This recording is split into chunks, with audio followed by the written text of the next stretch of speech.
Hey Reb, how are you? Good, how are you, Bill? Good, good. Well, I'm here today with Reb. She is my favorite marketing person in San Diego. And we're just kind of having a chat about her beginnings and maybe where she sees the industry going and her company as well. So maybe for our viewers, you could just talk about how you got started and kind of created what is a thriving business today. You know, I started REBL. It's actually my fourth business that I've started.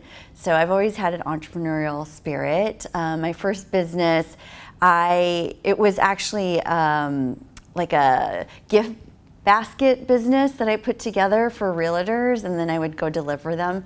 When you bought a house, realtor would send me with the basket and I would deliver them. So I did that as like a little side thing. A friend had asked me to do it a couple of times, so I started doing that.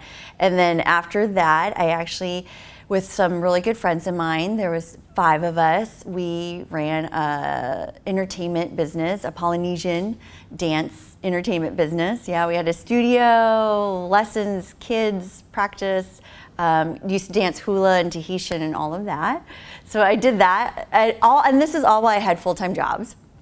Yeah, and then my husband and I ran a small franchise pita shop for a really short minute that did not do well, but you learn from every experience in your life. And then I started REBL, I actually started REBL 16 years ago as a consulting business, and the last 6 years have been full-time agency, and it's been great. And now I'm completely unemployable.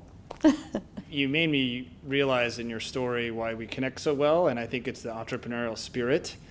And I don't know how to ask this question without being too vague, but what is it that kind of makes you want to do your own thing versus work for the big agency or the big company? What drives you? And you've clearly done that your whole life. You know, I think it's the creativity and wanting the freedom, right? Well, sometimes freedom, right? Running your own business.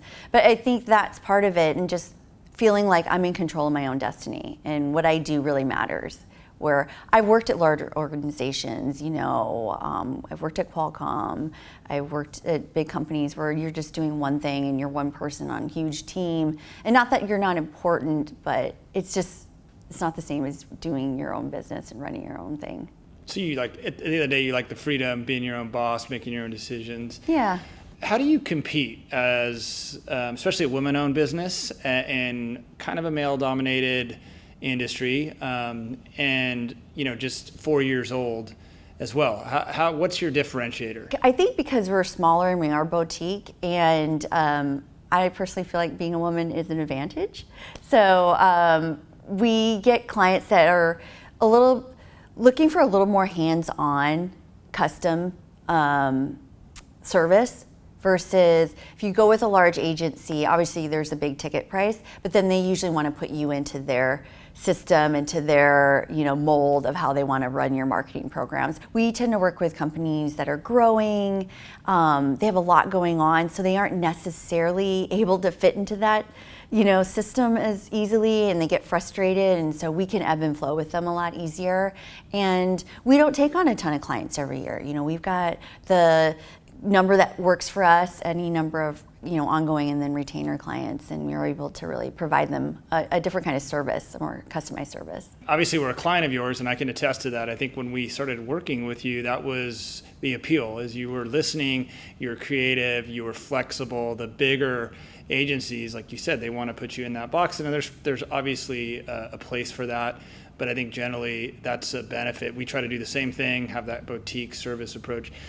And in that, and why we're sitting here today, I know you've pushed us hard for video, and that's kind of where the world's going, obviously, with social media and just how marketing is presented at a company level anymore.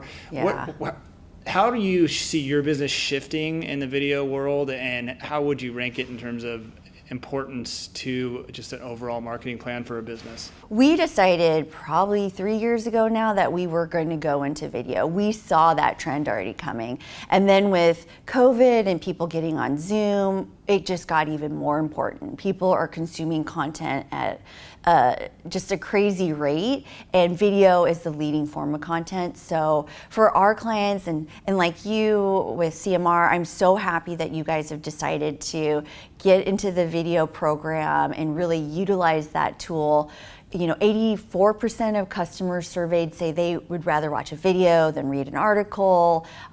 They make tons of decisions. Most consumers are watching a video to make a decision to purchase something. And you see it on social media. Engagement goes up when you play a video versus a static image. So there's just tons of statistics that show video works.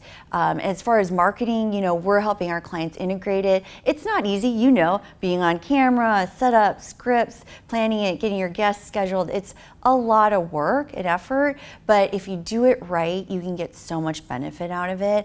And we won't, as a agency, create content anymore that isn't video. So we lead with that. We're inbound marketing strategists, and video is the key to most of our programs that we put together for our clients. You've helped us so much, and you're exactly right. It's not an easy endeavor to take up for especially more traditional businesses that haven't done it, but you've made it really easy, and it does take a lot of planning and work, but it is important, and we've gotten some ROI for sure. So I thank you for pushing us in that direction, and I encourage viewers to take it seriously because it's very helpful. Where do you, and I know you didn't want me to ask this, but I'm going to ask it. Where do you see yourself, your company, and the industry in 5 years? As the technology and the way we communicate and the newer generations coming in, it's just changing so fast. If you were to kind of see 5 years from now, if it's even possible to answer that question, what do you see? Gosh, in marketing, especially with digital, it just seems like it changes every day. I think in 5 years, people are definitely going to have to pay much more attention to AI and utilizing that in your marketing. Simple things as having a chatbot on your website to full on now AI can write articles. I don't think it's that great right now. So AI, I think, is going to be a big player in 5 years. We're hearing a lot about the Metaverse, especially when you talk about the younger generation. They're living in that world already. So how can you use VR, AR?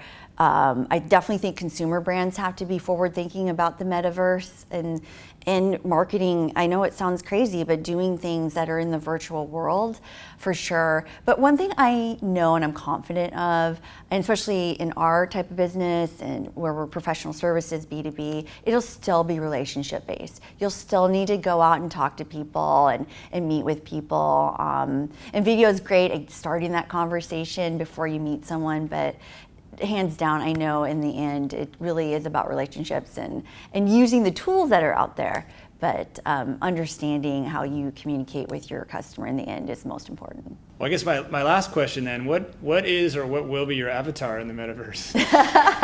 Ooh, we shall see. Well, thanks a lot, Reb, for making the time. I encourage you watching, please check her website out, her company. They've helped us a great deal. She's just a great resource for emerging and entrepreneurial businesses, period. Thank you.